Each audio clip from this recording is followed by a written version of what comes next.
the Shane Jones slush fund, but it can't fund life-saving cancer drugs. So a big policy announcement there from Simon Bridges leading into next year's police. It'll go down well with his members and also with voters. The big policy hoping to make a big impression. Mikey Sherman, One News. And you can see the full story.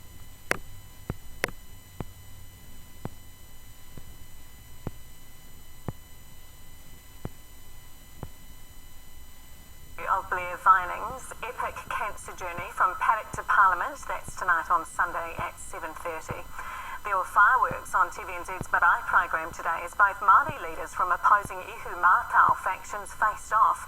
The rural Auckland village, the scene of a growing occupation this week as protesters try to stop a housing development.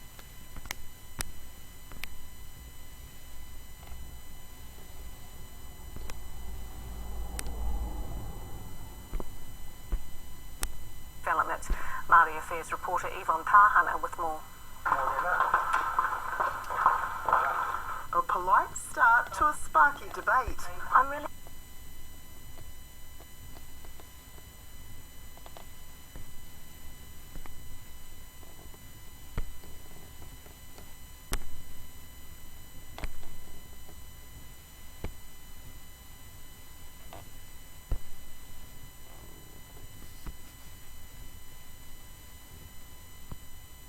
disappointed because when you... Of course we're disappointed. Of course we're disappointed. It's not your land. Leaders from Ihu Mātau factions facing off for the first time on Marae. Groups asked to clarify whether the land is wahi tapu sacred. We say that all land, we said that all land, all land that was confiscated for us is deemed wahi tapu. Why? Because our old people went to fight for it. But it is not the wahi tapu that they're saying. These caves there, we've got protected.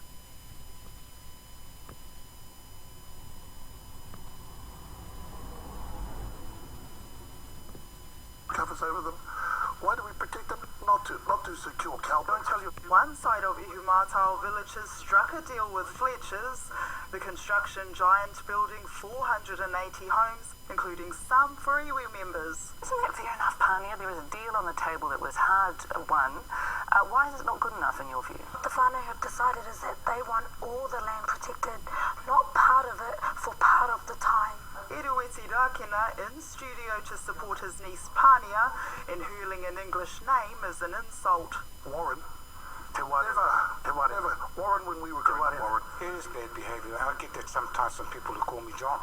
The issue gaining traction, the government on Friday offering to broker a deal with all sides, but no answer on whether that's something either side want. It's going to take good leadership in bringing those two groups together, and it is actually Te Wārena and Pania. A major sticking point, whether the government should buy private land and return it. Ministers worried it'd set a precedent. The private landowners could be concerned now, couldn't they? Yes. How to find a way out of this with two immovable parties becoming more complex. Yvonne Tahana, One News. And a video of a uniformed police officer singing at the site has gone viral online.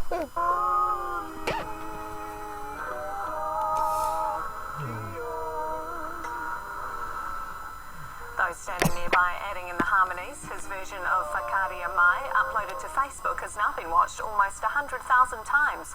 Police have reacted to the video by saying it's been great for people to see the positive and respectful interactions that police have had with the public at Ihu Mātau. And you can watch the full video on our website, that's onenewsnow.co.nz. A Wellington father of five has become the longest running protester outside Parliament, clocking up 74 days. Ollie Langridge is demanding the government declare a climate change emergency and won't leave till it does. Kushna Norman reports. No matter the weather, Ollie Langridge is at Parliament taking a stand.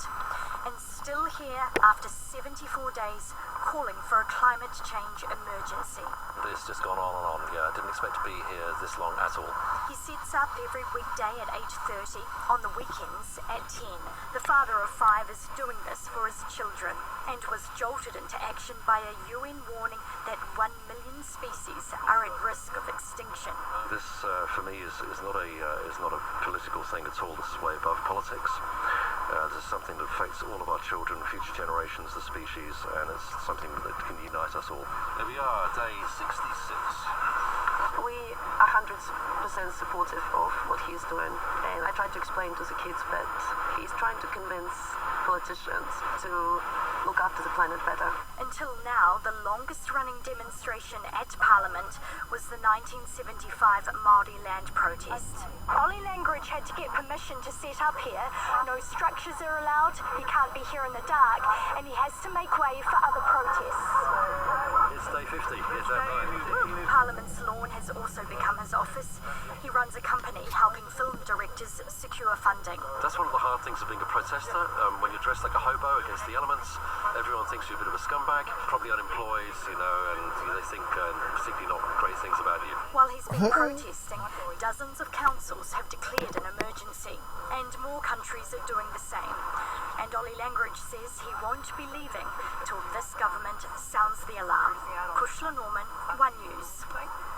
A little-known team tasked with ridding the country of things that can harm us has been busier than usual since the Christchurch terror attack. The Defence Force Bomb Disposal Unit has seen a rise in call-outs. For the first time ever, One News has been given exclusive access to the squad. And just a note, we're protecting the identity of SAS staff in Gia Garrick's report. Firing out. This is a controlled explosion using water to destroy a potentially harmful car bomb. Here a suitcase and a package that came in the mail. It rips everything apart and removes those components. And how fast does the water travel? Anywhere between 6,000 to 8,000 metres per second. Very quick. Very, very fast. The SAS bomb disposal team are called when emergency services are faced with a potentially dangerous explosive or harmful chemical. They had 28 of these call-outs in just 3 weeks following the Christchurch shootings, compared to 120 in the whole of 2018. We have had more jobs since March 15, and that's that public perception, right? People are actually reporting suspected hazards or actual hazards, and that's what we want. No task is ever the same. The dynamite was 25 years old, so we couldn't touch it, couldn't even get close to it, don't even want to look at it. So we had to blow up a shed. Investigated a 20-foot shipping container full of factory-made mortars, grenades, all sorts of military ordnance that was imported as paperweights. The unit has some of the best capability in the world. A bomb robot called Wheelbarrow is used in the most dangerous of situations to get up close and personal when humans shouldn't. This is a 30 kg suit used to protect from blast and fragmentation. It's worn by teams when they head in to neutralise or disarm an explosive device. And if you're faced with something potentially dangerous, some simple advice. Let the police know what you found, and the police will contact us.